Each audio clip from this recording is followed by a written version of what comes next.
நேபாளத்தில் Facebook, Instagram உள்ளிட்ட சமூக வலைதளங்களுக்கு தடை விதிக்கப்பட்டதற்கு எதிராக போராட்டம் வெடித்திருப்பதால் நாடு முழுவதும் அசாதாரண சூழல் நிலவியிருக்கிறது. வன்முறையை கட்டுப்படுத்த போலீசார் நடத்திய துப்பாக்கிச் சூட்டில் 10க்கும் மேற்பட்டோர் உயிரிழந்த சம்பவம் அதிர்ச்சியை ஏற்படுத்தியுள்ளது.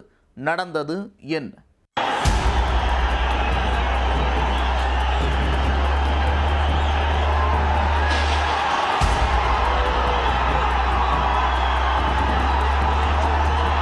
நேபாளத்தில் ஆளும் அரசின் ஊழல் குற்றச்சாட்டுக்களை மூடி மறைக்கும் வகையில் சமூக வலைத்தளங்களுக்கு கட்டுப்பாடு என்ற பெயரில் தடை விதித்துள்ளதாக குற்றம் சாட்டப்பட்டுள்ளது. இதை கண்டித்து லட்சக்கணக்கான இளைஞர்கள் தன்னெழுச்சியாக கிளர்த்தெழுந்த போராட்டத்தில் வன்முறை வெடித்துள்ளது.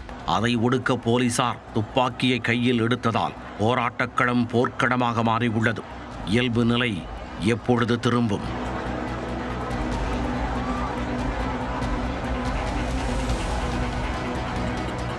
நேபாளத்தில் 17 ஆண்டுகளுக்கு முன்பு கடந்த 2008ஆம் ஆண்டில் மன்னராட்சிக்கு முடிவு கட்டப்பட்டு மக்களாட்சி மலர்ந்தது.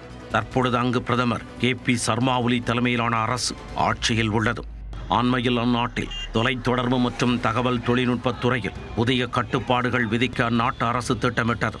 அதன்படி சமூக வலைத்தள நிறுவனங்கள் 7 நாட்களுக்குள் பதிவு செய்ய வேண்டும் என்று கடந்த ஆகஸ்ட் 28ஆம் தேதி கெடு விதித்தது.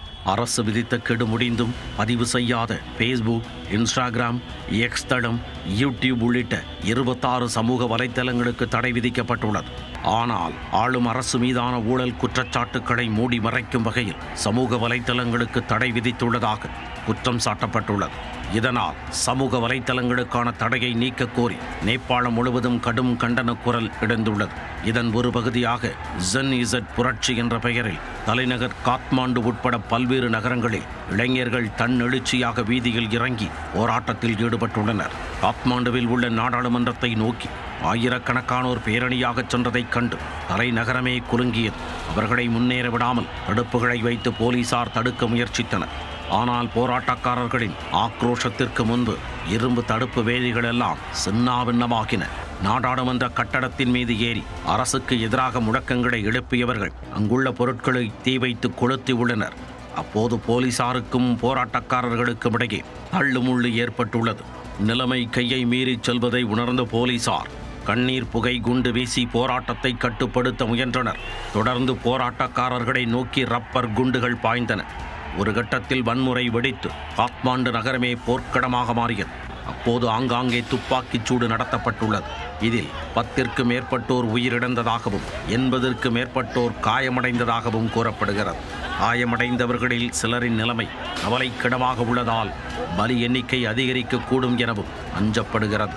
இதனிடையே புட்வால் நகரிலும் அரசுக்கு எதிராக நடைபெற்ற பிரம்மாண்ட பேரணியில் ஆயிரக்கணக்கான இளைஞர்கள் கலந்து கொண்டனர். அப்போது அரசுக்கும் பிரதமர் சர்மா ஒலிக்கும் எதிராகவும் முழக்கமிட்டனர். தலைநகர் காத்மாண்டுவில் ஜென் இசட் போராட்டத்தால் அசாதாரண சூழல் ஏற்பட்டதால் ஊரடங்கு உத்தரவு அமல்படுத்தப்பட்டுள்ளது.